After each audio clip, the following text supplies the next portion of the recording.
It's the Power FM Morning Show. Welcome back to the show.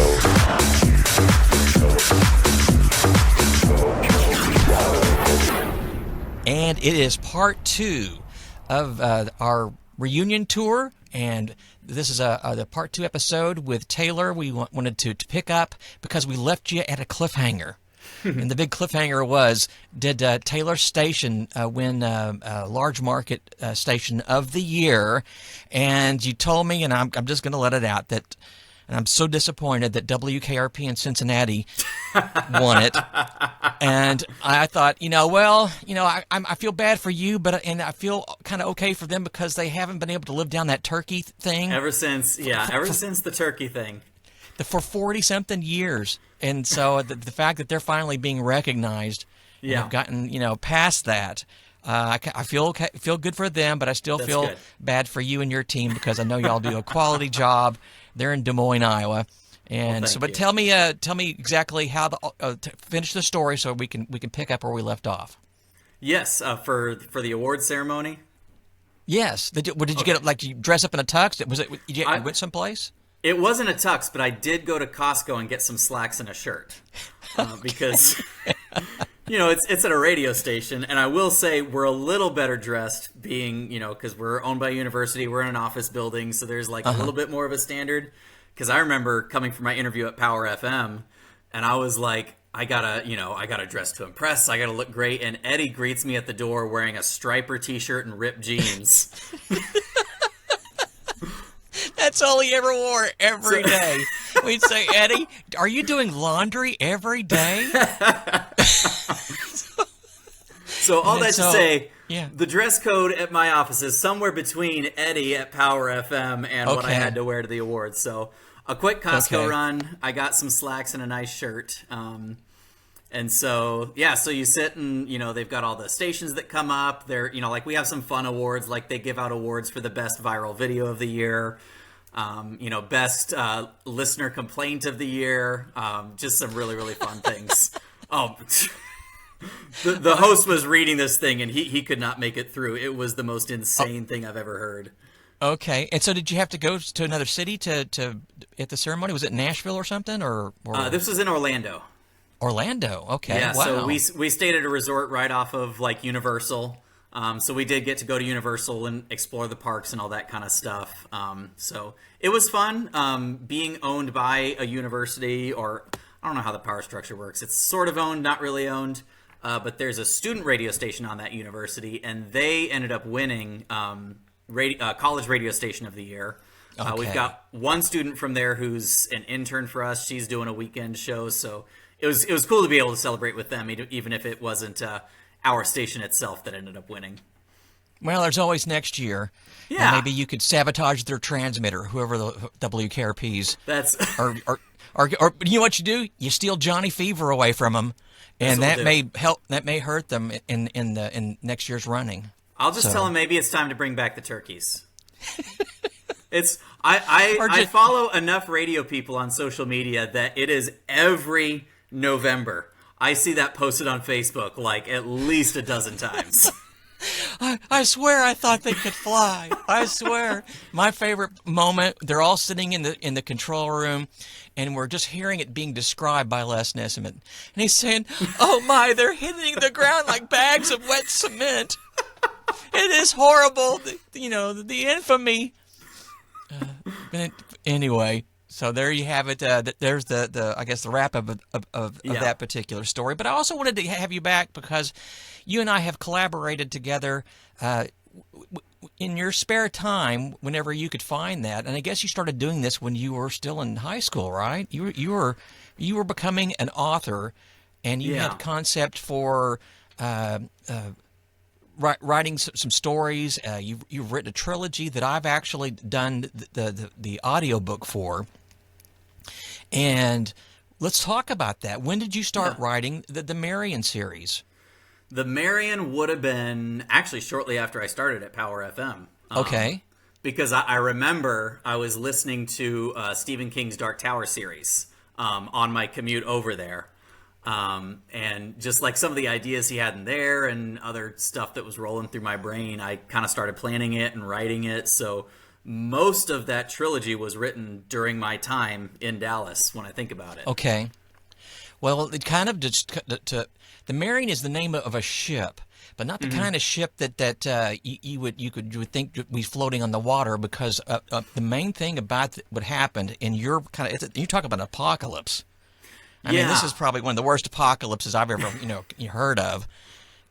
Something happens and the water of the earth disappears, and so essentially what's left over is basically salt, and in where the oceans used to be. And so this ship looks more like Doc Ock from Spider-Man than a boat that floats in the ocean. It's got these arms, and it can lift up and lower, can be close to the to the ground, so to speak.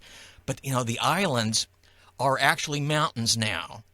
And so you still have the tops of the mountains, like Hawaii would be probably one of the highest mountains in the world in this story, and you're able to elevate the ship, can go up and be level with the ground, and all sorts of just amazing things as far as you got your villains, and where did the water go, and but there's even more of a wild thing. It's almost like what was that with those like Big with Tom Hanks?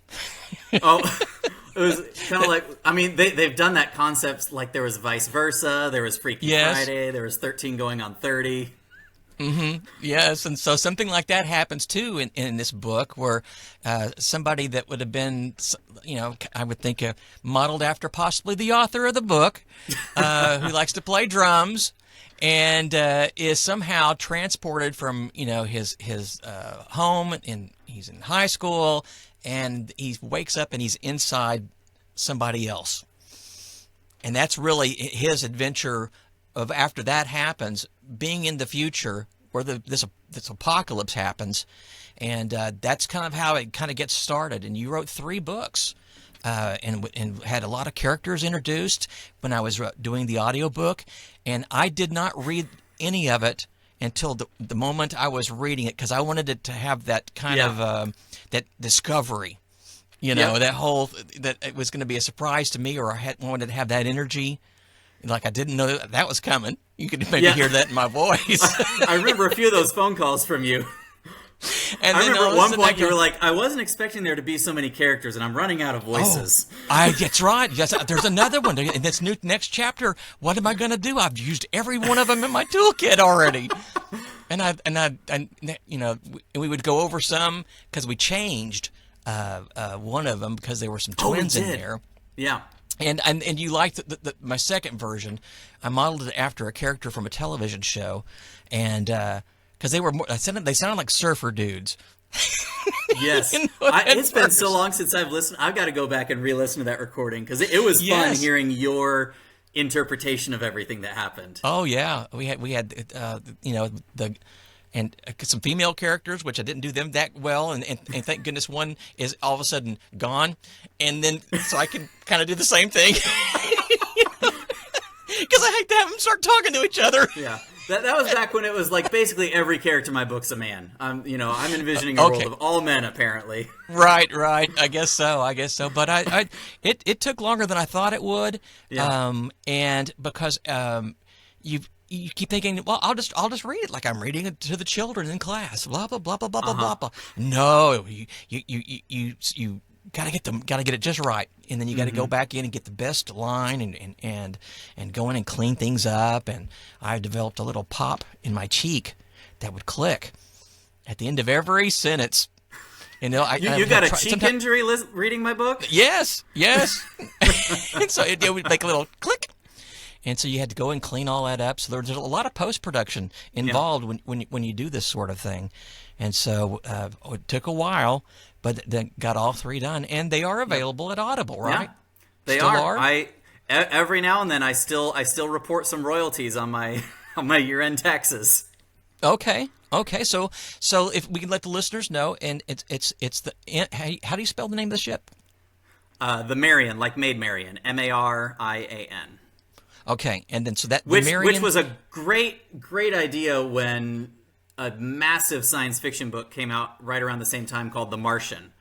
And so often if people look for the Marian, Amazon will just be like, I think you meant The Martian. Oh, they're sending you, people looking for you over to them. Yeah. But ultimately, and it's best also to at least put, if you're going to do it in the search engine, make sure you put Taylor's name in there as well, because that helps narrow that thing that down. Yeah, not a lot of other Hohulins with published. Right. Works. And so look for the Marian, Taylor Hohulin, and then you should be able to find it. And if you already subscribe to Audible, you probably could have the credits or whatnot that you would just be able to be. That would be one of the book series that you could listen to. Give me those credits, I can buy some coffee. That's right, and I get a little, maybe a smaller coffee. I was gonna say, we have some sort of royalty split going on. I can't. That's what we did. That's how at the very beginning. Because I wanted to do it that way. I thought it would be a great way to, I guess, get my foot in the door. Yeah. And then essentially, I decided that I don't know if I want to do this, because the next book that was offered to me was about dead people and seances and ghosts. Oh, great. And I said, oh, I'm sorry.